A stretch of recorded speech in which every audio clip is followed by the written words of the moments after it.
Langsung kita buka aja ya. Enggak. Ya, bismillahirrahmanirrahim. Assalamualaikum warahmatullahi wabarakatuh. Assalamualaikum warahmatullahi wabarakatuh. Sahabat cendekia muda yang rahmat Allah Subhanahu wa taala. Alhamdulillahirabbil alamin wassalatu wassalamu ala asyrofil anbiya'i mursalin wa ala alihi washabihi ajmain. Asyhadu an la ilaha illallah wa asyhadu anna Muhammadan abduhu wa rasuluh. Alhamdulillah puji syukur kepada Allah Subhanahu wa taala bahwasanya di pagi hari ini masih Allah terus memberikan kesempatan pada kita. Sebuah kenikmatan yang luar biasa, kita bisa melaksanakan salat subuh. Selanjutnya kita bisa mendengarkan kajian hadis arba'in di pagi hari ini. Itu adalah sebuah kenikmatan yang perlu kita syukuri. Baik sahabat cendekia muda, kita buka kajian pagi hari ini dengan membacakan basmalah bersama-sama. Bismillahirrahmanirrahim. Selanjutnya saya serahkan pada Ustaz. Baik, bismillahirrahmanirrahim. Assalamualaikum warahmatullahi wabarakatuh.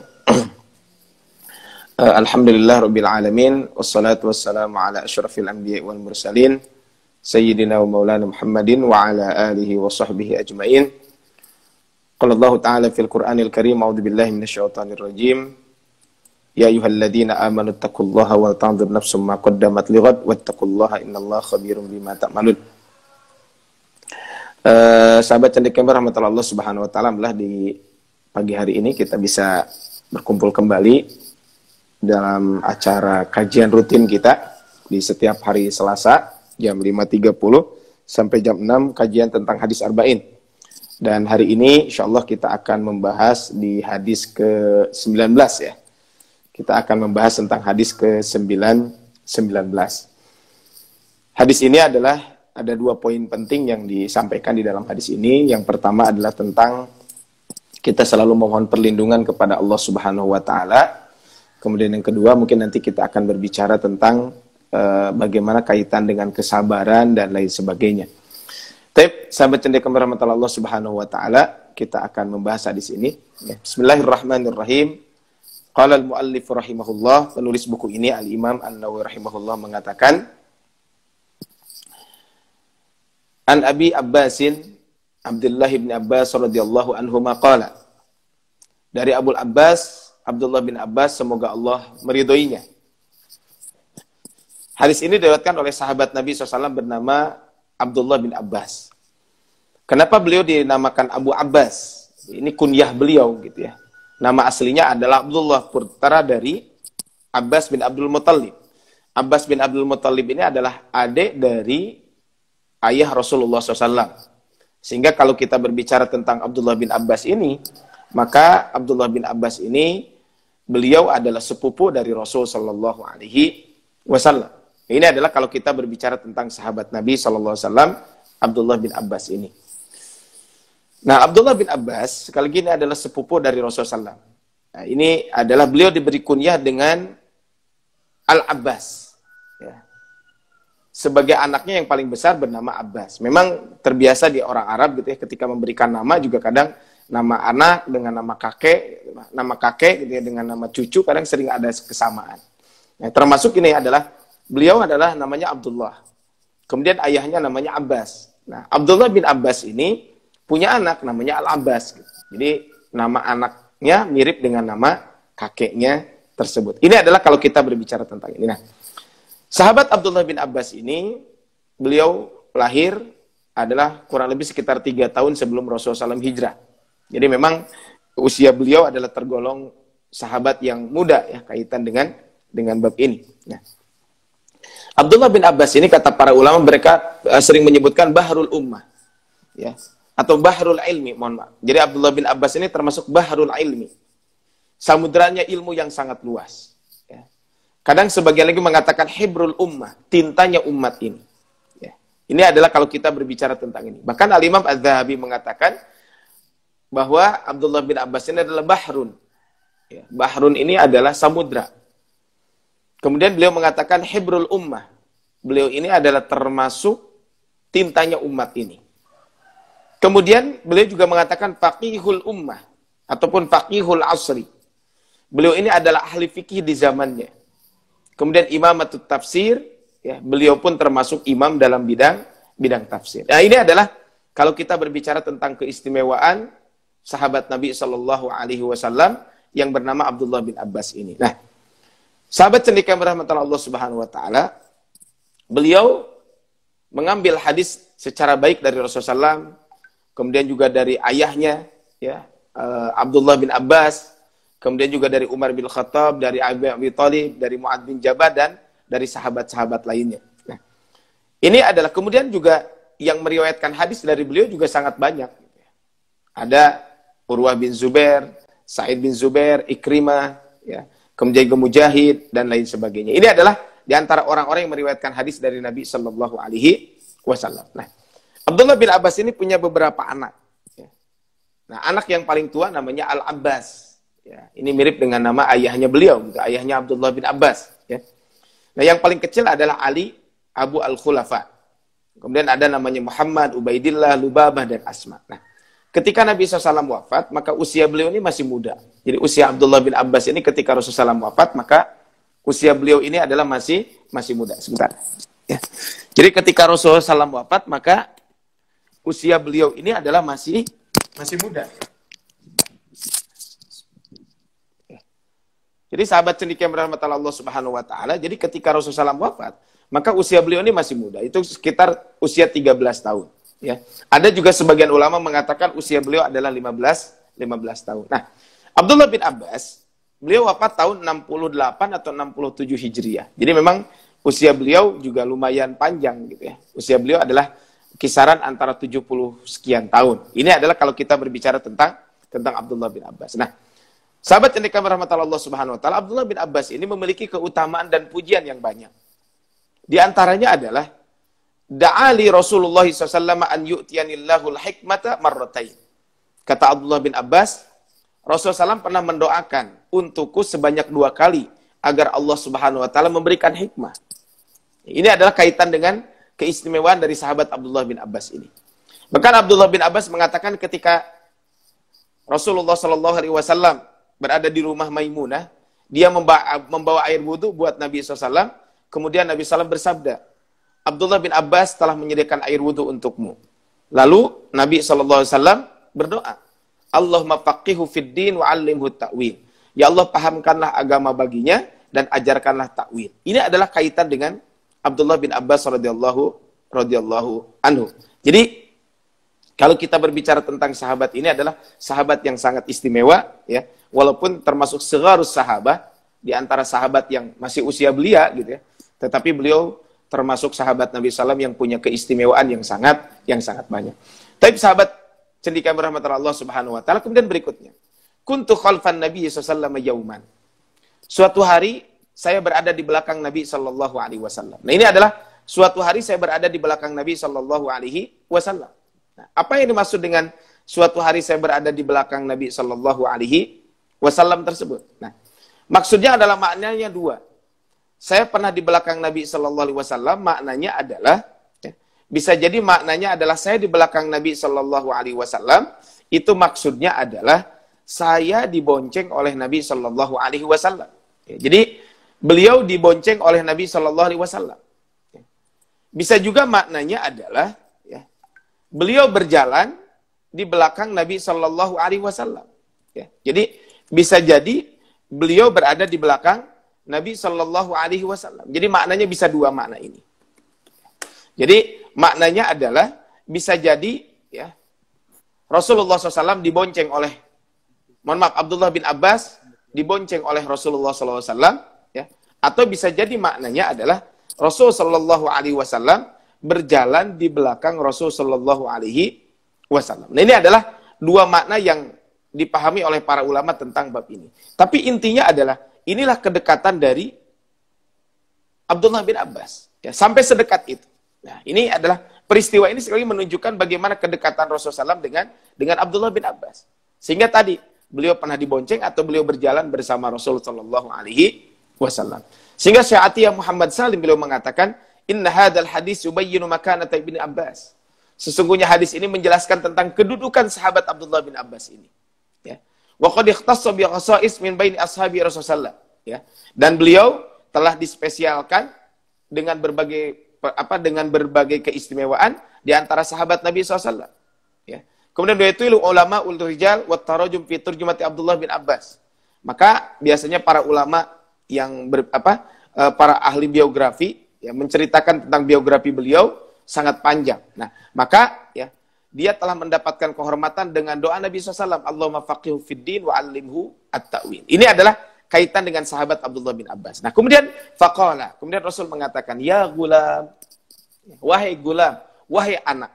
Nah, gulam ini menunjukkan bahwa Abdullah bin Abbas ketika mendapatkan hadis ini, usia beliau masih kecil. Abdullah bin Abbas masih berusia 10 tahun. Ya, ada yang menyebutkan 13 tahun, ada yang menyebutkan 15 tahun. Usia berapapun tetap menunjukkan bahwa memang Rasulullah SAW memberikan nasihat kepada Abdullah bin Abbas. Makanya kata Syekh Utsaimin ketika menjelaskan ya gulam, li'anna bin Abbas kana shaghira. Kenapa diungkapkan gulam? Karena Abdullah bin Abbas ketika itu masih kecil. Fa inna Nabi sallallahu tuwfiya wa ibnu Abbas qad nahazal ihtilam. Yakni minal khamisata asyara ila saditasa asyar awakan. Ibnu Abbas mendekati usia balik ketika Rasulullah SAW meninggal dunia. Ya, usia sekitar 15-16 tahun atau kurang dari itu. Nah, ini adalah kaitan dengan bab ini. Nah, ini menunjukkan bahwa kita hendaklah selalu memberikan nasihat dari awal.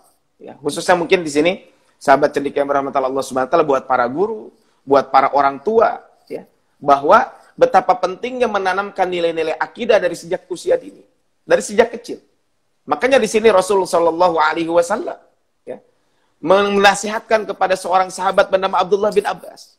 Ya, betapa pentingnya kita selalu memberikan nasihat, nilai-nilai kebaikan kepada siapa? Kepada anak didik kita. Ya, kepada anak-anak kita dari sejak usia kecil. Makanya tadi, usia Abdullah bin Abbas itu masih kecil, tapi Rasul tetap memberikan nasihat. Kemudian apa? Inni u'allimuka kalimat. Sesungguhnya saya akan mengajarkan kepada kamu beberapa kalimat. Rasulullah SAW menyampaikan beberapa pengajaran, nasihat, wasiat kepada Abdullah bin Abbas. Tetapi ibrah dari apa yang disampaikan di sini adalah menariknya di sini Rasul mengatakan, Inni u'allimuka kalimatin. Ya. Ibrah dalam pengajaran tersebut juga berlaku dan bermanfaat untuk selain dirinya. Bahkan berlaku untuk semua kaum muslimin. Tetapi di sini adalah Rasul mengatakan, Inni u'allimuka kalimatin. Inilah menunjukkan, kata Syekh Shalih bin Abdul Aziz Al-Syekh mengatakan, lafaz ini wahadal labdu fihi tawaddudul muallim wal adabul kabir ila sighar. Kata Abdullah bin Abbas.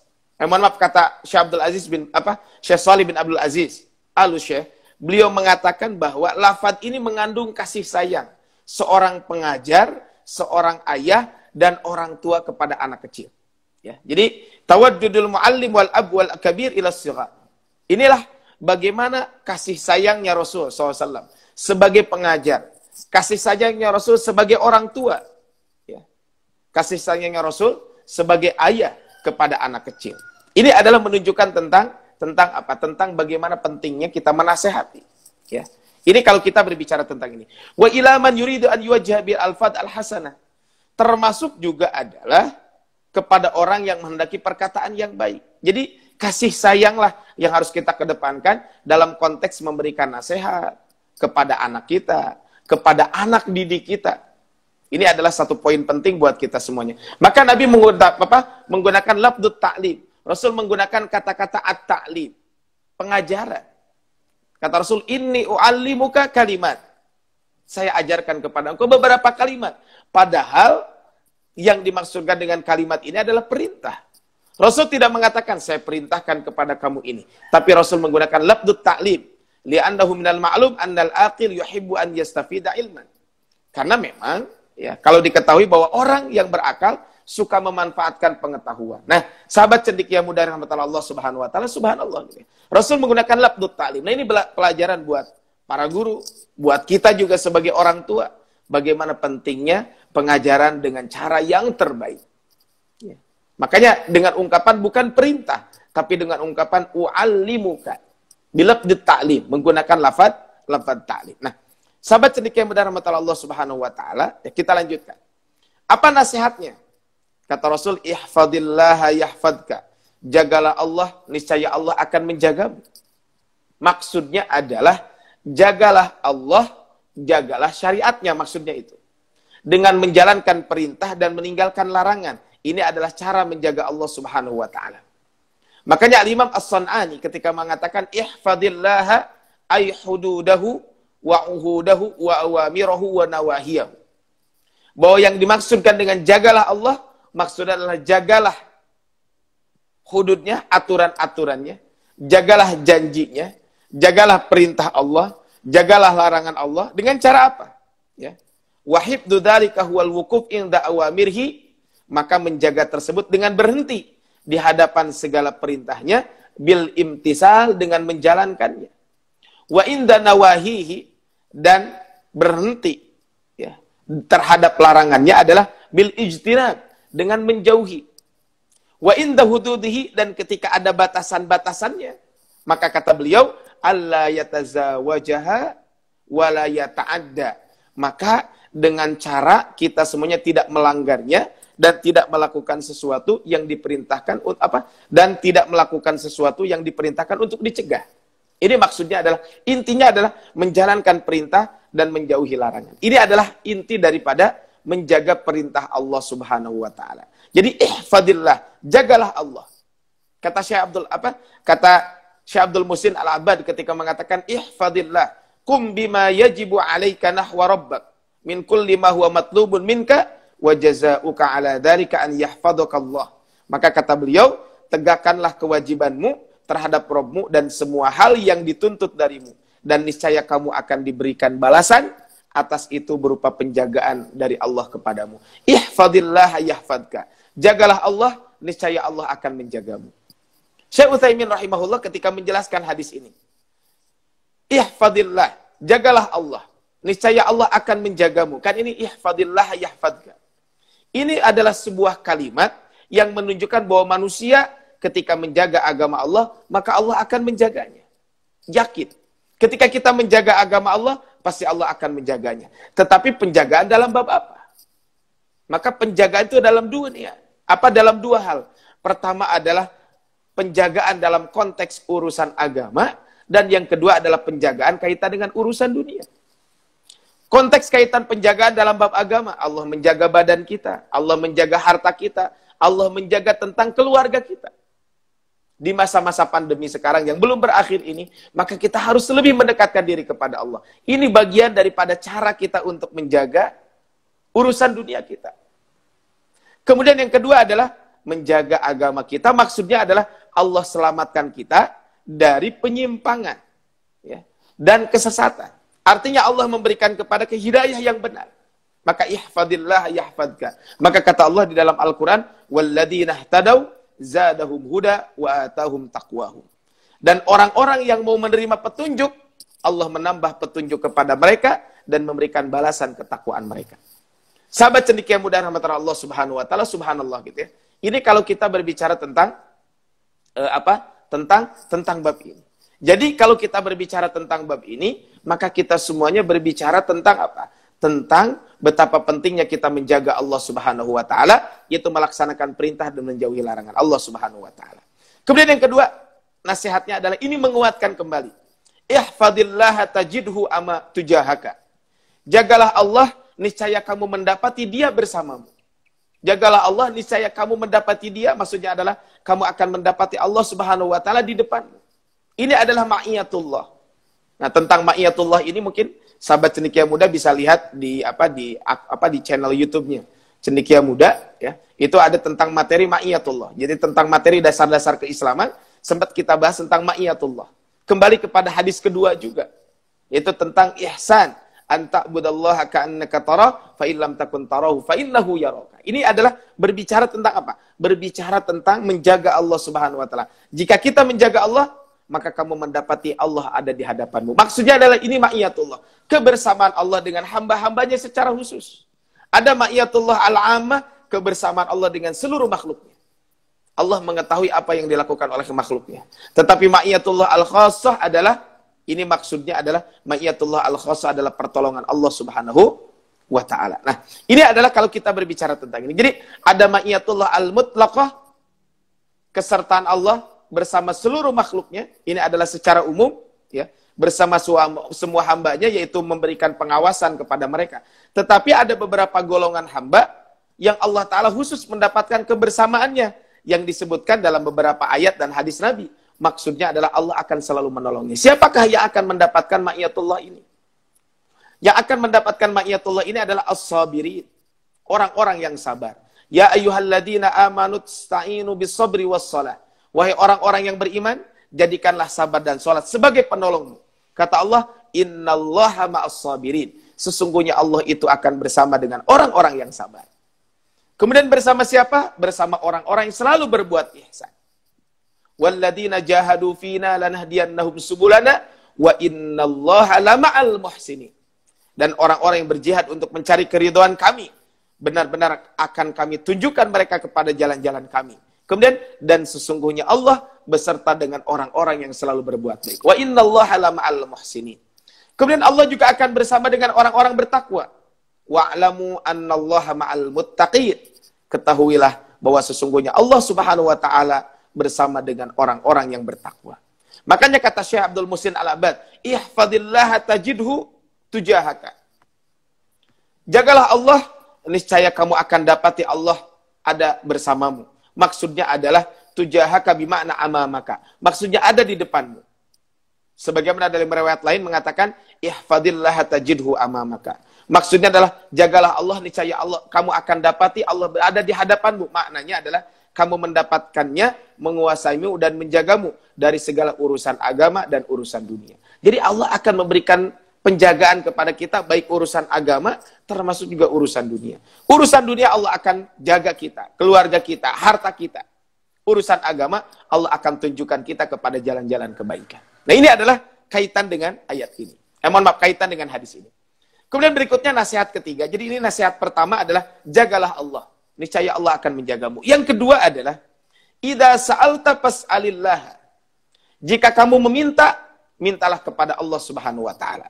Maksudnya adalah jika kamu berdoa, kamu memohon, kamu bermunajat, maka lakukan semuanya hanya kepada Allah.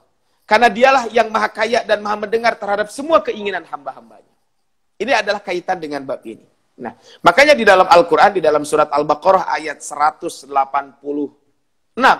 ya, ini ayat di tengah-tengah tentang ayat saum, disebutkan, wa idza sa'alaka ibadi anni fa inni qarib. Dan apabila hamba-hambaku bertanya kepadamu tentang aku, maka jawablah bahwasanya aku adalah dekat. Aku ini dekat. Ujibu da'watad da'i idza da'ani. Aku mengabulkan permohonan orang yang berdoa apabila ia memohon kepadaku. Ini kata Rasul, apa kata Allah Subhanahu wa taala. Falyastajibu li wal yu'minu bi la'allahum yarshudun. Maka hendaklah mereka itu memenuhi segala perintahku dan hendaklah mereka beriman kepadaku agar mereka selalu berada dalam kebenaran. Kaum muslimin rahmatullah Allah Subhanahu wa taala, sahabat cendekia muda rahmatullah Allah Subhanahu wa taala, Al-Imam Ibnu Katsir mengatakan, qala Ibnu Jurayj an Atha. Ibnu Jurayj dari Atha meriwayatkan, berkata, annahu balaghu lamma nuzilat wa qala rabbukum ud'uni astajib lakum. Ketika turun surat Ghafir ayat ke-60 atau surat Al-Mu'min ayat ke-60. Dan Rabb kalian berfirman, berdoalah kepadaku niscaya aku akan kabulkan untukmu. Nah, kemudian qala nas, ketika itu orang-orang bertanya, launa lamu ayyu sa'atin nad'u. Seandainya kami tahu kapan kami berdoa kepada Allah Subhanahu wa taala.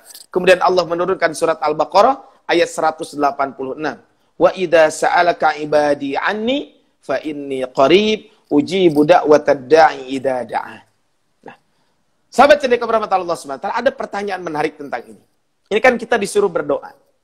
Terus apa kaitannya, hubungan antara usaha dan doa, kaitan dengan kesuksesan dan kegagalan? Ini kan apa hubungannya doa dengan usaha? Dalam ayat ini kan disebutkan, dalam hadis ini disebutkan bahwa berdoalah apabila kamu meminta, memintalah kepada Allah. Apa kaitannya antara hubungan usaha dan doa, kaitan dengan kegagalan dan kesuksesan? Sepanjang sejarah peradaban manusia, baik itu primitif ataupun modern, dalam zona kebaikan atau kejahatan, kesuksesan mereka masing-masing selalu ditentukan oleh sejauh mana usaha mereka untuk mencapai tujuan. Ini kan jelas ya. Ini kaitan dengan kaitan dengan kalau kita berbicara tentang kesuksesan, maka kesuksesan seseorang itu ya akan berbanding lurus dengan sejauh mana usaha mereka untuk mencapainya. Tidak ada kejayaan diberikan oleh orang yang kepada orang yang berpangku tangan. Tidak ada kesuksesan yang diberikan kepada orang yang berpangku tangan. Tidak ada kemenangan dianugerahkan oleh para penonton. Tidak ada kemuliaan dan kedudukan tinggi yang disematkan kepada orang-orang malas, melainkan kepada orang-orang yang hari-harinya diisi dengan usaha dan kerja keras. Jadi kalau kita mau sukses, maka berbanding lurus dengan usaha dan kerja keras. Tentu bagi kita sebagai seorang muslim, lihatlah di luar sana. Sangat banyak manusia berusaha meraih impian mereka dengan beragam usaha. Bahkan tidak peduli benar atau salah, halal atau haram dengan cara yang mereka tempuh. Diperburuk lagi, tidak sedikit dari tujuan-tujuan adalah tujuan yang dibenci agama, dibenci manusia, serta ditolak oleh nurani. Oleh karena itu, hari-hari ini, hari-hari mereka, waktu mereka, dan terjaganya mata mereka didedikasikan hanya untuk impian-impian tersebut. Hanya untuk tujuan tersebut. Walaupun itu adalah bernilai kejahatan. Adapun kita sebagai orang beriman, saat ini tengah menambahkan prestasi akademik yang bagus. Prestasi kaitan dengan di lembaga kita juga bagus. Dambaan benar dan mulia. Maka apa yang membuat kita kalah dibanding usaha mereka? Ini kan jadi pertanyaan. Apa yang membuat kita diam padahal mereka bergerak? Dan apa yang membuat kita tertunduk ketika mereka tegak? Ini adalah kaitan dengan bab ini. Jadi, apa hubungannya antara kesuksesan dan kegagalan dengan doa dan usaha? Pertanyaannya, kenapa kita harus ada usaha? Ya kan, kalau kita lihat dari hadis tadi, idza sa'alta fas'alillah, kalau kamu ingin meminta, memintalah kepada Allah, kan selesai, tidak usah berusaha dong. Tapi kenapa ada usaha?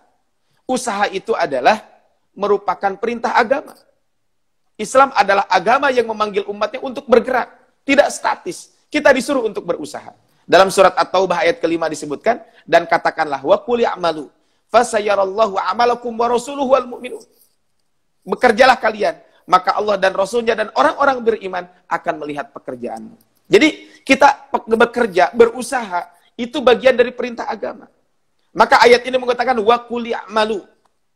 Kemudian fasayarallahu amalakum wa rasuluhu wal mu'minun. Di sini kata-kata amal diulang sampai 3 kali dalam ayat ini. Ya, bahkan di ayat di ujungnya adalah di ujungnya juga kaitan dengan amal. Nah, ayat ini perintah untuk bekerja. Hukum dasar dari perintah kan adalah hukumnya wajib. Maka ada sesuatu yang terlarang haram dalam agama bagi seorang muslim menyengaja atas dirinya untuk diam tidak bergerak dan menganggur dari perbuatan-perbuatan yang produktif dan positif. Ini adalah kalau kita berbicara tentang ini. Sehingga kata Imam Asy-Syaukani, perintah dalam ayat ini adalah tahdidun wa takhwifun. Ya. Ini merupakan ancaman dan hal yang menakut-nakuti. Sesungguhnya pekerjaan kalian tidaklah tersembunyi bagi Allah, tidak pula bagi Rasulnya dan orang-orang beriman. Maka bersegeralah melakukan pekerjaan yang baik dan ikhlaskanlah pekerjaan itu hanya untuk mencari keridhaan Allah Subhanahu wa taala. Dalam ayat ini juga terdapat sesuatu yang menyemangati dan menggiatkan. Jadi di satu sisi ayat ini adalah at-tahdid wa takhwif, ya. Tapi kalau kita lihat di sisi lain bahwa ayat ini juga ada sesuatu yang menggiatkan kita, menyemangatkan kita, ya, terhadap sesuatu untuk untuk melakukan perbuatan yang tidaklah tersembunyi dari penglihatan Allah, baik pekerjaan yang baik ataupun buruk. Maka hendaklah dia bersegera melaksanakan pekerjaan baik dan menjauhi pekerjaan buruk. Jadi ini adalah yang pertama, bekerja itu adalah perintah agama. Yang kedua, sahabat cendekia berahmat Allah Subhanahu wa taala, bekerja juga merupakan sunnatullah dalam kehidupan dunia. Ya, sunnatullah dalam kehidupan dunia. Saya kasih ilustrasi. Sahabat cendekia berahmat Allah Subhanahu wa taala, kan di rumah kita sudah ada sambungan listrik dari PLN, kan? Jadi sudah ada sambungan listrik dari PLN. Nah, kalau kita cuma duduk-duduk saja, kemudian saklar listriknya itu tidak dinyalakan, kira-kira akan nyala gak? Tentu tidak akan nyala. Nah, begitulah dalam kehidupan kita. Ya. Sukses dan gagal memang ketentuan Allah Subhanahu wa taala. Tetapi kita dituntut untuk mengusahakan sebab-sebab kesuksesan tersebut. Ini kan perintahnya. Ya seperti tadi. Kalau rumah kita pingin nyala, memang aliran listrik dari PLN sudah ada. Cuman kalau kita tidak menyalakan saklarnya, ya tentu listrik itu tidak akan nyala. Makanya dalam surat Ar-Ra'd disebutkan, innallaha la yughayyiru ma biqaumin hatta yughayyiru ma bi anfusihim. Sungguh Allah tidak merubah keadaan suatu kaum sehingga mereka merubah keadaan yang ada pada mereka sendiri. Nah, ini adalah kaitan dengan bab ini. Nah, para ahli tafsir mengatakan, kaitan dengan Allah tidak akan merubah suatu kaum sampai mereka merubah keadaan yang ada pada diri mereka. Kata para mufassirin mengatakan bahwa al-asbab ada dua. Ada sababun syar'i, ada sababun kauni. Sebab yang dilakukan seorang hamba atau kaum berupa hubungan, berupa merubah hubungan dengan Allah Subhanahu wa taala, ini adalah sebab syar'i. Maka asbab asyariyahnya adalah kita mendekatkan diri kepada Allah Subhanahu wa taala supaya kita lebih baik lagi menghadap Allah dalam dalam beribadah kepada Allah Subhanahu wa taala. Makanya innallaha la yughayyiru ma biqaumin, kata Syekh Abdurrahman As-Sa'di, minan ni'mati wal ihsan wa raghadal 'aish. Sesungguhnya Allah tidak akan merubah keadaan suatu kaum berupa kenikmatan, kebaikan dan kelapangan hidup hatta yughayyiru ma bi anfusihim, sehingga mereka merubah keadaan yang ada pada diri mereka bi an yantaqilu minal iman ilal kufr, ya. Dengan merubah keadaan yang pada diri mereka, dengan berubahnya keimanan menjadi kufur, menjadi ingkar, naudzubillahi min dzalik, wa minat ta'at ilal maksiyah, ada orang melakukan ketaatan kemudian menjadi maksiat, atau mensyukuri nikmat Allah kemudian akhirnya dia tidak mensyukuri nikmat Allah Subhanahu wa taala, maka apa? Maka ini adalah fayaslabuhumullahu inda dzalika iyyaha. Kemudian Allah Subhanahu wa taala mencabut ketika itu atas semuanya. Demikian juga jika seorang hamba merubah yang tadinya melakukan kemaksiatan menjadi ketaatan. Yang tadinya tidak beriman kemudian menjadi orang yang beriman. Maka Allah Subhanahu wa taala akan merubah dari kemalangan menjadi kebaikan, kebahagiaan, kegembiraan dan kasih sayang. Ini namanya asbab asy-syar'iyyah. Kemudian ada asbab al-kauniyah. Sebab yang dilakukan oleh seorang hamba atau kaum sebagai tuntutan rasional kehidupan di dunia ini. Jadi yang disampaikan bahwa kalau kita berbicara tentang ini, maka bekerja itu merupakan sunnatullah dalam kehidupan kita. Sehingga apa? Sehingga kita diharuskan untuk bekerja dan berusaha. Nah, kemudian berikutnya, ya, kaum muslimin rahmatullah Allah Subhanahu wa taala, ini kan kenapa kita bekerja? Karena dua alasan tadi. Ya. Ini bekerja perintah agama, bekerja juga merupakan sunnatullah dalam kehidupan kita semuanya. Nah, kemudian kenapa kita berdoa? Karena ya kalau kita lihat kenapa kita berdoa. Bagi orang berilmu maka kesuksesan mesti diraih dengan usaha rasional, kan begitu. Tapi tidak cukup itu saja. Sebab bagi orang yang beriman kesuksesan juga mesti diraih dengan doa. Kenapa? Karena kesuksesan itu adalah atas pertolongan Allah. Ya, idza jaa nasrullahi wal fath. Apabila datang pertolongan Allah dan kemenangan. Artinya apa? Artinya kemenangan dan kesuksesan itu adalah karena pertolongan Allah Subhanahu wa taala. Sehingga apa pentingnya doa bagi kita? Berdoa adalah perintah Allah Subhanahu wa taala, seperti bekerja. Berdoa pun perintah Allah. Makanya tadi dalam surat Al-Mu'min atau surat Ghafir ayat ke-60, ya, ud'uni astajib lakum. Memintalah kepadaku niscaya aku akan kabulkan. Ini perintah. Yang kedua, berdoa merupakan tanda pengabdian dan bukti pengesaan kita kepada Allah Subhanahu wa taala. Jadi ketika seorang mukmin berdoa, maka sesungguhnya bagian daripada beribadah kepada Allah Subhanahu wa taala. Innal ladzina yastakbiruna an ibadati, sesungguhnya orang-orang yang menyombongkan diri dari menyembahku. Padahal di ayat awalnya ud'uni astajib lakum. Berdoalah kepadaku niscaya aku akan kabulkan. Ternyata kata Allah, sesungguhnya orang yang menyombongkan diri dari menyembahku. Berarti beribadah itu, berdoa itu adalah termasuk tanda pengabdian ibadah kita kepada Allah Subhanahu wa taala. Kemudian yang ketiga, berdoa ini merupakan perilaku orang-orang mulia. Jadi kalau kita lihat dalam sejarah, para nabi adalah orang-orang yang sukses. Mereka mengoptimalkan ikhtiar basyarinya, mengoptimalkan asbab kauniyahnya, tapi mereka tidak melupakan untuk selalu berdoa kepada Allah Subhanahu wa taala. Jadi kebiasaan orang-orang mulia. Kemudian yang keempat, berdoa adalah bagian dari usaha dan sukses itu sendiri. Jadi doa itu bagian dari usaha. Doa itu bagian dari sukses itu sendiri. Berdoa pada hakikatnya usaha. Bahkan sebagian ulama menyebutkan berdoa adalah sebagian dari kesuksesan. Keinginan seorang muslim untuk berdoa merupakan kemenangannya atas hawa nafsu kesombongan yang potensial ada dalam diri manusia. Bisa jadi, dan nampaknya ini sudah sering terjadi, manusia sudah merasa cukup, merasa puas, merasa kuat dengan usaha rasional yang telah diupayakannya, ikhtiar basyarinya, yang dengannya membuat ia melupakan perintah Allah Subhanahu wa taala, melupakan peran Allah Subhanahu wa taala atas masa depannya. Maka berbahagialah bagi orang-orang yang selalu berdoa, sebab mereka telah melewati setengah kemenangan yang dinanti-nantikannya. Sehingga ikhtiar maksimalkan, berdoa jangan dilupakan. Ini adalah dua hal ini. Sehingga kesuksesan dan kegagalan itu berbanding lurus kaitan dengan doa dan ikhtiar kita semuanya. Kaum muslimin rahmatullah Allah Subhanahu wa taala, kenapa doa kita tidak dikabul? Ini kan sering ada pertanyaan. Kenapa doa kita tidak dikabul? Ini kan pernah kita bahas di hadis sebelumnya, ya. ketika berbicara innallaha ta'ala thayyibun la yaqbalu illa thayyiba. Nah, ini kan ada sebab-sebab doa yang tidak dikabul. Kita ulang kembali sedikit. Pertama adalah karena makan dan minum yang haram. Ya, ini kan dalam hadis innallaha ta'ala thayyibun la yaqbalu illa thayyiba, di hadis ke-9 ya. Ketika membahas tentang hadis ini, maka ini diceritakan tentang seorang laki-laki yang melakukan perjalanan, rambutnya itu adalah kusut, kemudian berdebu dan lain sebagainya, tetapi ternyata tidak dikabulkan. Kenapa? Karena ketika itu makanannya haram, minumannya haram, dan pakaiannya haram. Maka hindari makan dan minum yang haram. Yang kedua, mungkin tergesa-gesa dalam berdoa. Abu Hurairah radhiyallahu anhu pernah berkata, sesungguhnya Rasulullah bersabda, doa salah seorang di antara kalian pasti akan dikabulkan selama dia tidak tergesa-gesa. Yaitu dia mengatakan, saya sudah berdoa akan, tetapi kenapa belum dikabulkan? Ini kan seolah-olah kita mengatur Allah Subhanahu wa taala. Kemudian yang ketiga adalah meninggalkan kewajiban. Maka kalau kita berdoa jangan lupa kita kewajiban yang Allah perintahkan. Salat 5 waktu, kemudian juga ibadah-ibadah lain jangan sampai kita melupakan. Kemudian yang keempat adalah menjalankan larangan dan maksiat. Artinya kalau tadi adalah menjauhi, tidak menjalankan kewajiban, kalau ini adalah justru dia melanggar perintah Allah Subhanahu wa taala. Ini adalah di antara ketika kenapa doa kita tidak dikabulkan oleh Allah Subhanahu wa taala.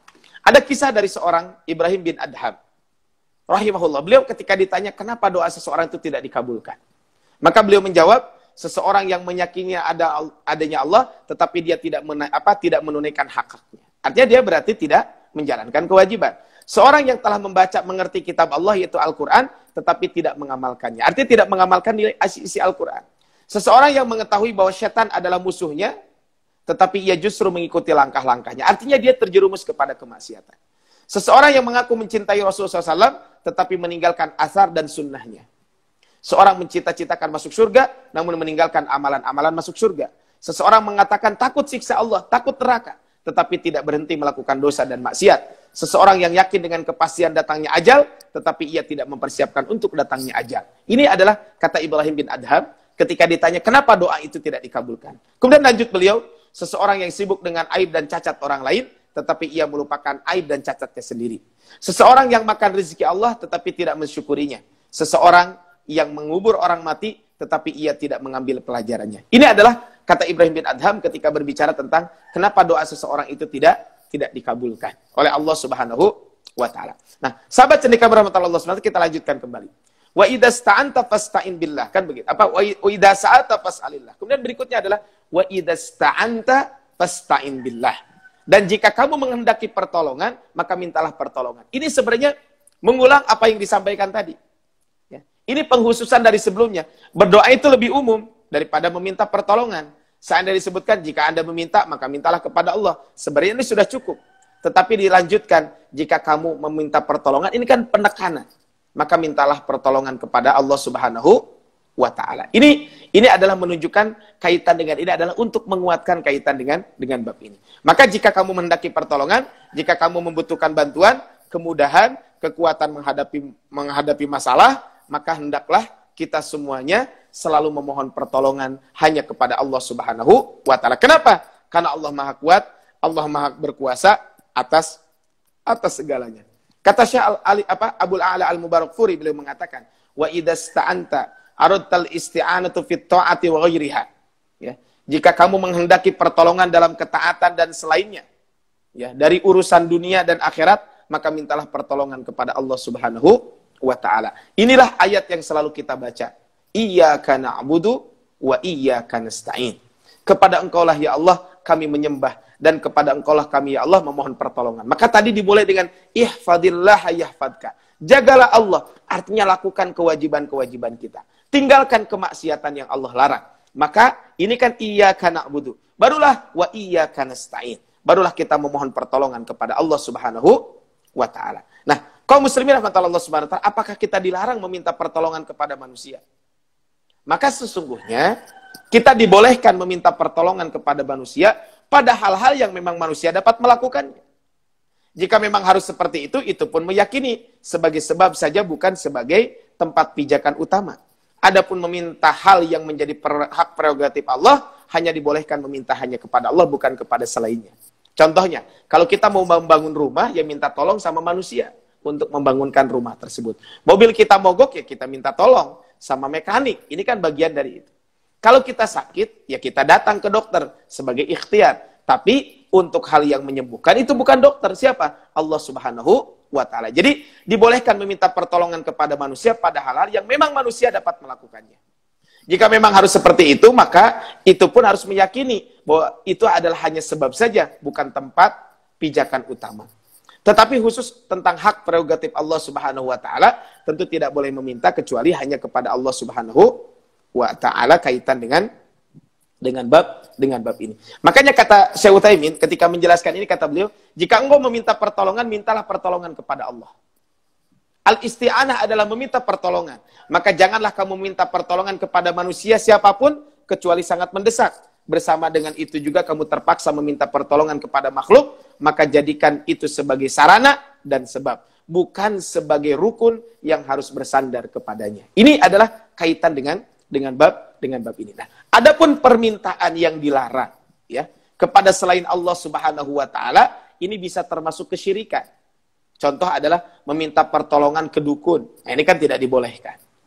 Kemudian meminta pertolongan kepada jimat, orang mati, arwah nenek moyang, benda-benda keramat. Semua ini mesti dijauhi dan diperangi. Dan tidak boleh diberikan ruang sedikit pun untuk eksis. Sebab syirik itu adalah sebesar-besarnya dosa dan kedurhakaan kepada Allah Subhanahu wa Ta'ala.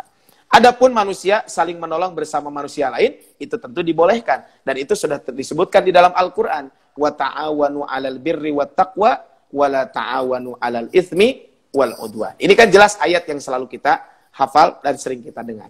Tapi di penghujung hadis ini disebutkan wa'lam annal ummata law ijtama'at 'ala ayyan fa'uka bi syai'in lam yanfa'uka illa bi syai'in qad kataballahu lak. Ketahuilah, seandainya segolongan umat berkumpul untuk memberikan manfaat kepadamu dengan sesuatu, niscaya mereka tidak bisa memberikan manfaat kecuali dengan sesuatu yang telah Allah tetapkan. Ini adalah berbicara tentang takdir. Makanya temanya adalah 2 poin besar ini. Yaitu kita menjaga Allah dan memohon pertolongan Allah. Kemudian berikutnya adalah beriman kepada ketentuan Allah Subhanahu wa Ta'ala. Maksudnya adalah ketahuilah dan yakini bahwa walaupun semua manusia dan makhluk Allah Subhanahu wa Ta'ala berkumpul, bekerja sama, berupaya keras untuk memberikan manfaat untuk sesuatu bagi kita, niscaya mereka tidak akan mampu memberikan manfaat kecuali atas izin Allah Subhanahu wa Ta'ala. Ini adalah al-ummah di sini adalah maksudnya adalah sairul makhluqat. Jadi ini adalah kaitan dengan bab ini. Makanya kaum muslimin rahmatullah Allah Subhanahu wa Ta'ala, kata Syekh Abdul Muhsin Al-Abbad, beliau mengatakan setelah Rasul menyebutkan tentang as-su'al lillah wahdah wal isti'anatu billahi wahdah, kita meminta tolong, meminta berdoa hanya kepada Allah Subhanahu wa Ta'ala. Maka berikutnya setelah itu Rasul sallallahu alaihi wasallam akhbaru anna kulla syai'in biyadihi, bahwa segala sesuatu itu ada di tangan Allah. Kita memohon pertolongan kepada Allah, iya, tapi pertolongan itu hanya akan Allah berikan jika Allah menghendaki. Kita berdoa kepada Allah, iya, tapi semuanya adalah biyadihi, semuanya adalah berada di dalam ketetapan Allah Subhanahu wa Ta'ala. Wa annahu la mani'a lima u'tiya, dan tidak ada yang mampu mencegah apa yang diberinya. Wala mu'tiya lima muni'a, dan tidak ada yang mampu memberi apa-apa yang dicegah oleh Allah Subhanahu wa Ta'ala. Maka setelah sholat kita membaca doa, Allahumma la mani'a lima a'taita wala mu'tiya lima mana'ta wa anna kulla syai'in la yakhruju an iradatihi wa masyiatihi, dan segala sesuatu itu tidak akan keluar dari lingkup kehendak dan kemauan Allah Subhanahu wa Ta'ala. Wa annal ibad, sesungguhnya para hamba tidak bisa memberikan manfaat kepadanya dengan sesuatu dengan apa yang belum Allah takdirkan, dan tidak pula memberikan madarat dengan sesuatu selama Allah belum menetapkannya. Dan sesungguhnya segala sesuatu terjadi atau tidak sudah diketahui, sudah didahului oleh takdir dan qada Allah Subhanahu wa Ta'ala. Ini adalah kalau kita berbicara tentang ini. Kemudian wa in ijtama'u ala ayyadurruka bi syai'in lam yadurruka illa bi syai'in qad kataballahu 'alaik. Dan seandainya mereka berkumpul untuk memudaratkanmu dengan sesuatu, niscaya mereka tidak akan mampu memberikan madarat kepadamu kecuali dengan sesuatu yang telah Allah tetapkan. Ini adalah kita beriman kepada ketentuan Allah Subhanahu wa Ta'ala. Sahabat cerdikan rahmatullah Allah Subhanahu wa Ta'ala, kalau kita berbicara tentang tentang hadis ini tentu harus dipahami dengan baik. Jangan setengah-setengah. Karena berbicara tentang takdir ini adalah berbicara tentang hal yang gaib. Dan ini tentu perlu keimanan. Makanya kaitan dengan beriman kepada takdir, kalau kita lihat di dalam hadis Arba'in nomor kedua, mungkin bisa lihat nanti di hadis Arba'in nomor kedua, wa antu'mina bil qadari khairihi wa syarrihi. Ini kata Rasulullah SAW ketika berbicara tentang keimanan bersama malaikat Jibril. Kemudian kata Rasul, rufi'atil aqlam wa jaffatis suhuf. Pena-pena telah diangkat dan lembaran-lembaran telah mengering. Nah, maksudnya adalah semua urusan telah ditetapkan. Semua sudah ada batasan, ukuran, waktu, corak, warna sesuai dengan apa yang dikehendaki oleh Allah Subhanahu wa taala. Dan tidak ada yang bisa merubahnya kecuali Dia. Itulah Lauhil Mahfuz. Oleh karena itu, manfaat dan madarat direncanakan semua makhluk terhadap seseorang tidak akan bisa berdaya apa-apa dan tidak ada tulis ulang karena pena sudah diangkat dan tinta sudah mengering. Nah, ini adalah kaitan dengan bab ini. Sehingga kata Syekh Abdul A'la Al-Mubarakfuri mengatakan, menulis di Lauhil Mahfuz berupa berbagai takdir, dia tidak menulis apapun yang lain setelah selesai dari itu. Nah, sering jadi pertanyaan, apakah mungkinkah takdir ini bisa dirubah? Maka kata Allah di dalam Al-Quran, yamghullahu ma yasha'u wa yuthbit. Allah menghapus apa yang dikehendaki dan menetapkan apa yang dikehendaki. Wa indahu ummul kitab, dan di sisi Allah lah terhadap ummul kitab, yaitu Lauhil Mahfuz. Ayat ini menjadi dalil bagi para ulama yang mengakui bahwa apa yang tertera dalam Lauhil Mahfuz dapat diubah, tapi tentu sesuai dengan kehendak Allah. Sekali lagi adalah sesuai dengan kehendak Allah Subhanahu wa taala. Ini adalah kaitan dengan bab ini. Sehingga ya Rasul juga menyampaikan dalam sebuah hadis, ya, hadis ini adalah masyhur, nah, dalam sebuah hadis Rasulullah SAW pernah menyampaikan, ya, dalam sebuah hadis kaitan dengan bab ini, la yaruddul qada'u illa du'a. Tidak ada yang bisa merubah ketetapan Allah, ya, kecuali dengan doa. Tidaklah ketetapan Allah dapat ditolak kecuali dengan doa. Wala yazidu fil umri illal bir, dan tidaklah menambah usia kecuali dengan kebaikan. Makanya Nabi mengajarkan doa, ya, dalam sebuah doa kata Rasulullah, la yatamanna yanna ahdukumul mautu min durrin asabahu. Janganlah kamu mengharapkan kematian lantaran buruknya musibah yang menimpa. Fa in kana labudda fa'ilan, ya. Sekalipun ya ingin melakukannya, falyakul, maka berdoalah, Allahumma ahyini maka natil hayatu khairun li. Ya Allah, wafatkan aku seandainya wafat itu adalah baik buatku. Ya Allah, hidupkan aku seandainya kehidupan itu baik buatku. Wa tawaffani in kanatil wafatu khairun li, dan wafatkan aku seandainya wafat itu adalah baik buatku. Ini adalah dalam sebuah hadis Rasulullah SAW menyampaikan tentang bab ini. Tapi sahabat cendekia berahmatullah Allah Subhanahu wa taala, ya, ini adalah kaitan dengan bab ini, ya. Jadi rufi'atil aqlam wa jaffatis suhuf, ya. Kemudian rawahu Tirmidzi, hadis riwayat Imam Tirmidzi, wa qala hadisun hasanun sahih. Hadis ini adalah merupakan hadis hasan yang sahih.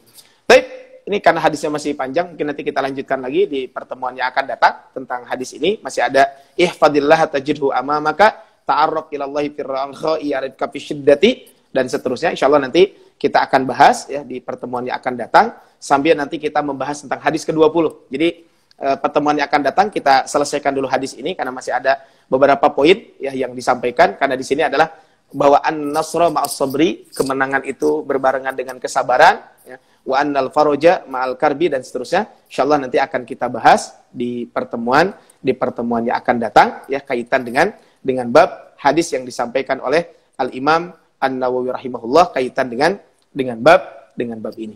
Tapi Pak Ilham, demikian dulu yang disampaikan karena sudah jam 6 juga mungkin, ya. Jadi sekali lagi insyaallah nanti di pertemuan yang akan datang, kalau ada pertanyaan mungkin kita buka saja di pertemuan yang akan datang, sekaligus kita membahas hadis ke-20, dan sebelum membahas hadis ke-20 kita akan bahas hadis ke-19 karena belum selesai, karena termasuk hadis yang panjang di hadis arba'in ini.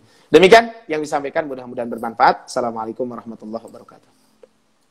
Waalaikumsalam warahmatullahi wabarakatuh. Jazakallah Ustaz atas penyampaiannya. Sahabat cendekia muda, alhamdulillah pagi hari ini Allah tadi sudah memberikan kemudahan kepada kita bisa menyimak apa yang disampaikan oleh Ustaz. Nah, bagi sahabat cendekia muda yang baru bergabung, insyaallah rekaman dari Ustaz ini kita akan masukkan ke IGTV. Jadi nanti sahabat cendekia muda bisa berkunjung ke IGTV kita. Baik sahabat cendekia muda, insyaallah kita akan bertemu di Selasa subuh pekan depan. Kita akan lanjut di kajian hadis 19, terus nanti kita akan bahas di hadis ke-20. Alhamdulillah. Baik sahabat cendekia muda, kita tutup saja pertemuan pagi hari ini dengan mengucapkan doa kafaratul majelis. Subhanallah wa bihamdika asyhadu an la ilaha illa anta astaghfiruka. Assalamualaikum warahmatullahi wabarakatuh. Waalaikumsalam warahmatullahi wabarakatuh.